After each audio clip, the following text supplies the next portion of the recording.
Assalamualaikum warahmatullahi wabarakatuh. Selamat datang di video inovasi Kejaksaan Tinggi Jawa Barat. Tahukah Anda bahwa di balik setiap aset negara, ada tanggung jawab besar yang harus dijaga? Maka dari itu, dalam rangka mendukung tata kelola barang milik negara yang akuntabel, transparan, dan optimal, Kejaksaan Tinggi Jawa Barat terus berinovasi dalam penatausahaan, pengelolaan, dan pelaporan BUMN di seluruh satuan kerjanya. Inilah wujud komitmen kami dalam menjaga integritas dan efisiensi pengelolaan aset negara. Sebelum itu, mari kita simak pesan dari Ibu Intan Lasmi Susanto, SE, SHMH, selaku Pemeriksa Keuangan pada Asisten Bidang Pengawasan Kejaksaan Tinggi Jawa Barat.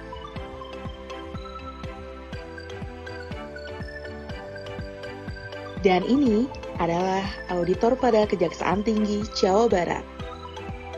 Video ini merupakan inisiatif dari Pemeriksa Keuangan dan Auditor Internal Kejaksaan Tinggi Jawa Barat sebagai bentuk kontribusi nyata dalam mendukung pengelolaan barang milik negara yang akuntabel dan inovatif.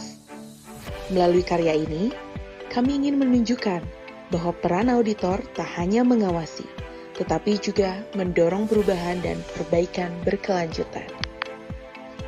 Untuk memudahkan pemahaman, video ini disusun dalam beberapa bagian utama, yaitu kendala, dampak yang timbul akibat kendala, siklus pengelolaan BUMN, pengelolaan BUMN, pelaporan BUMN, penatausahaan BUMN, dan ditutup dengan closing statement. Mari kita mulai untuk menjelajahi setiap bagian dari video ini dengan seksama. Dalam mendukung tata kelola pemerintahan yang baik, penatausahaan, pengelolaan, dan pelaporan BUMN harus dilakukan secara tertib, transparan, dan akuntabel. Namun, faktanya di lapangan kita masih menghadapi berbagai tantangan, mulai dari penatausahaan BUMN, yaitu mencakup belum dilakukannya stok of name, pelabelan, inventarisasi, hingga pencatatan kondisi barang. Selanjutnya, di sisi pengelolaan, ditemukan aset yang belum dibuatkan BAST atau tidak diketahui kepemilikannya. Sedangkan, dalam pelaporan, masih ditemukan ketidaksesuaian data dengan kondisi real di lapangan.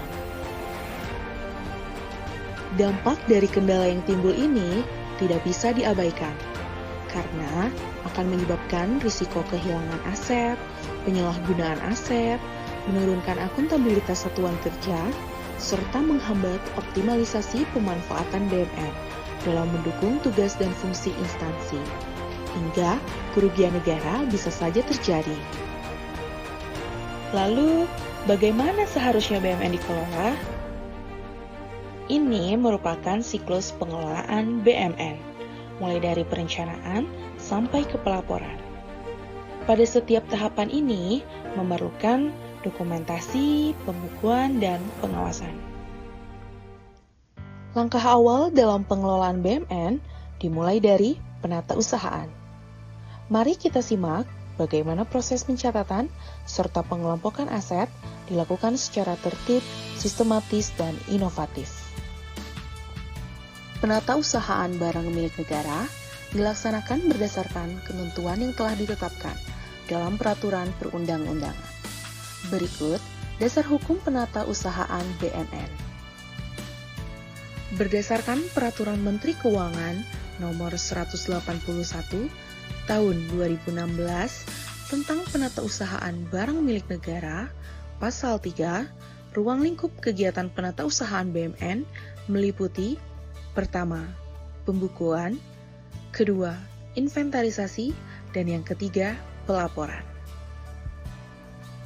Objek penatausahaan BUMN. Objek penatausahaan BUMN berasal dari semua barang yang dibeli atau diperoleh dari APBN, serta semua barang yang berasal dari perolehan lainnya yang sah, seperti hibah atau sumbangan. Objek penatausahaan BUMN dapat diklasifikasikan menjadi aset lancar, aset tetap, dan aset lainnya.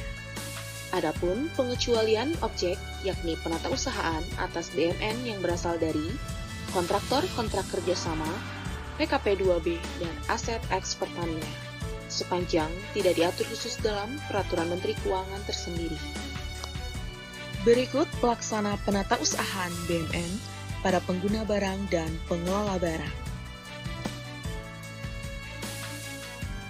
Pengelola barang harus melakukan pendaftaran dan pencatatan BMN yang berada di bawah penguasaannya ke dalam daftar barang pengelola menurut penggolongan dan kodifikasi barang.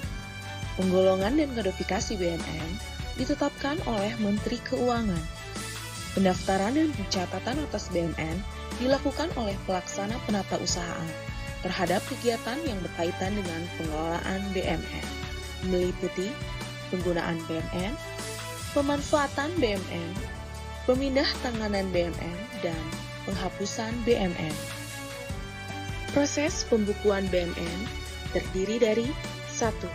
Proses pertama kali, 2. Proses rutin, 3. Proses bulanan, 4. Proses semesteran, 5. Proses akhir periode pembukuan, dan yang keenam, proses lainnya.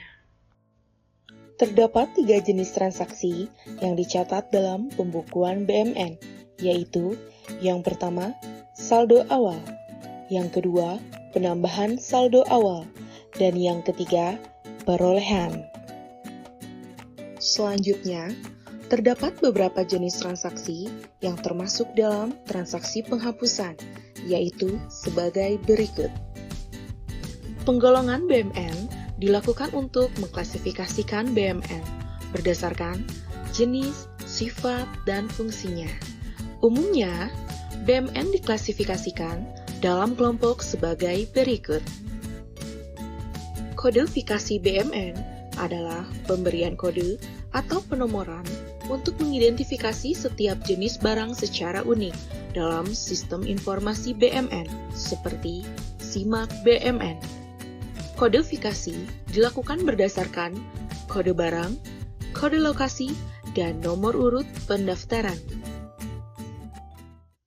Penerapan kapitalisasi dalam pembukuan BMN mengakibatkan buku barang dibagi menjadi 2 jenis, yaitu buku barang kuasa pengguna intracomptable dan buku barang kuasa pengguna extracomptable. Kondisi aset tetap diklasifikasikan ke dalam 3 kategori utama, yaitu kondisi baik, kondisi rusak ringan, dan kondisi rusak berat. Menurut Peraturan Menteri Keuangan Nomor 181 Tahun 2016 tentang penatausahaan barang milik negara, inventarisasi BMN adalah kegiatan untuk melakukan pendataan, pencatatan, dan pelaporan hasil pendataan barang milik negara secara tertib, lengkap, dan akurat. Pengguna barang melakukan inventarisasi yang berada dalam penguasaannya antara lain. Yang pertama, melalui pelaksanaan opname fisik sekurang-kurangnya sekali dalam 1 tahun untuk BMN berupa persediaan dan konstruksi dalam pengerjaan. Dan yang kedua, melalui pelaksanaan sensus barang sekurang-kurangnya sekali dalam 5 tahun untuk BMN selain persediaan dan konstruksi dalam pengerjaan.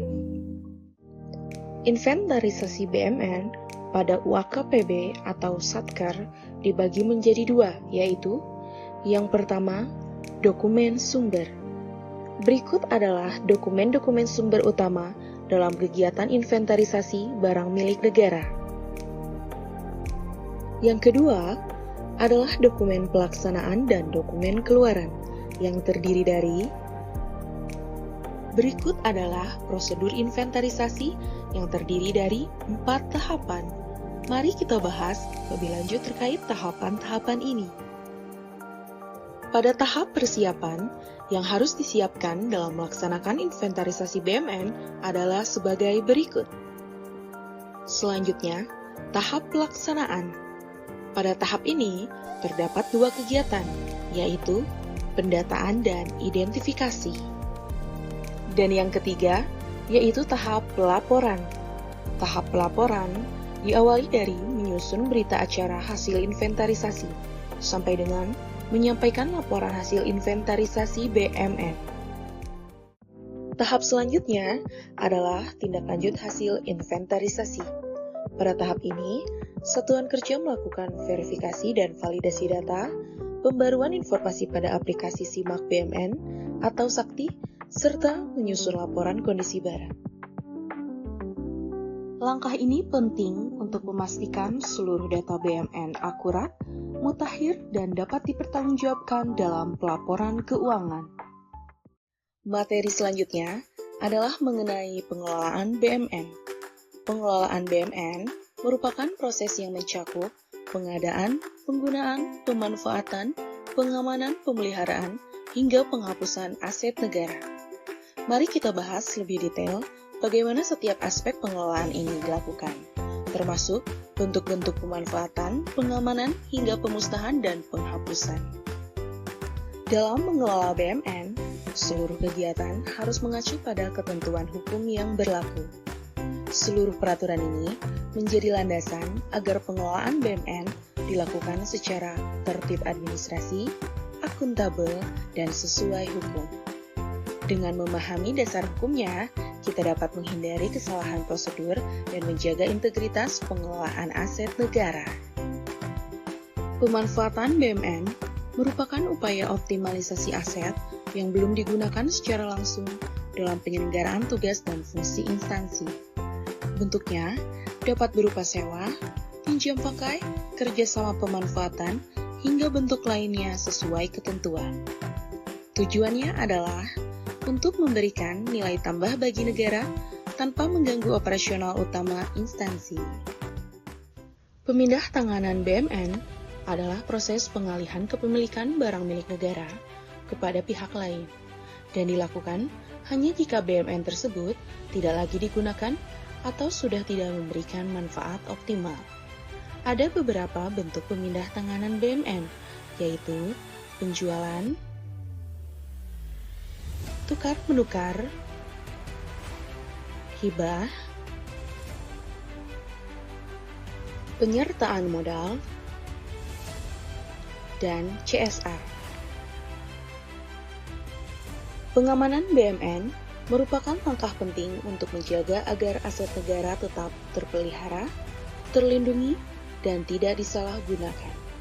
Pengamanan ini dilakukan melalui 3 pendekatan utama, yaitu secara hukum, administratif, dan fisik.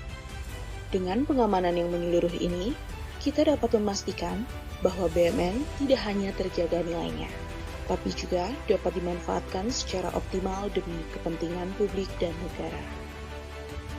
Dalam pengelolaan BMN, ada kalanya barang sudah tidak lagi memiliki nilai manfaat, tidak dapat digunakan kembali, atau bahkan tidak dapat dipindah tangankan. Maka dari itu, diperlukan mekanisme pemusnahan dan penghapusan BMN, agar aset negara tetap tercatat dengan tertib dan akuntabel. Dengan prosedur pemusnahan dan penghapusan yang benar, kita memastikan bahwa data aset negara tetap akurat dan aset yang tidak lagi berguna tidak membebani laporan keuangan atau pengelolaan fisik. Pelaporan BMN merupakan tahap akhir dari proses penatausahaan yang mencerminkan akuntabilitas pengelolaan aset negara. Laporan BMN disusun secara periodik dan harus mencerminkan kondisi real atas barang yang dikuasai dan digunakan oleh satuan kerja. Ketepatan waktu, kelengkapan data, serta kesesuaian dengan ketentuan merupakan kunci utama dalam menjaga integritas laporan keuangan pemerintah. Berikut ini adalah jenis-jenis laporan barang milik negara.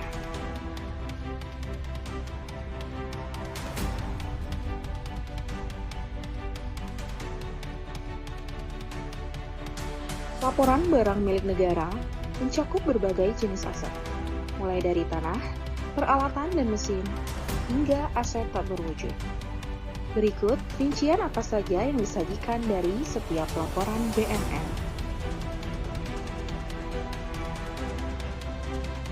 Berikut ini adalah alur penyampaian laporan BMN sesuai dengan unit akuntansinya. Berikut adalah jadwal rekonsiliasi data dan penyampaian laporan pelaksanaan penatausahaan pada pengguna barang.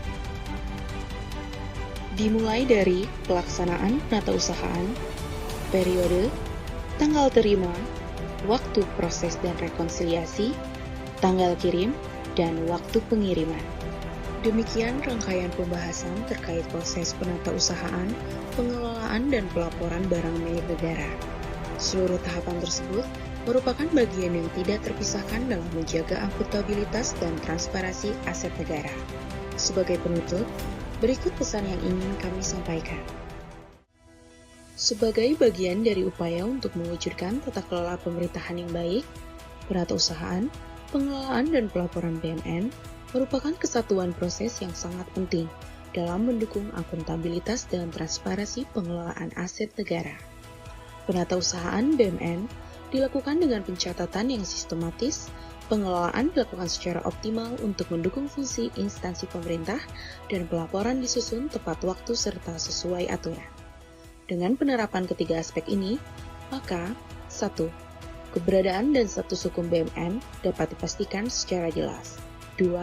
Nilai BUMN dapat tercatat secara wajar dalam laporan keuangan pemerintah. 3. Pemanfaatan BUMN dapat dilakukan secara efisien dan efektif. 4. Risiko kehilangan, penyalahgunaan, dan pemborosan aset dapat diminimalisir. Dengan demikian, ketiga aspek ini menjadi fondasi pengelolaan keuangan negara yang akuntabel dan transparan. Demikian yang dapat kami sampaikan. Terima kasih atas perhatian dan dukungan yang telah diberikan. Semoga langkah kecil ini dapat membawa dampak besar bagi tata kelola aset negara yang lebih baik. Wassalamualaikum warahmatullahi wabarakatuh. Salam sejahtera bagi kita semua.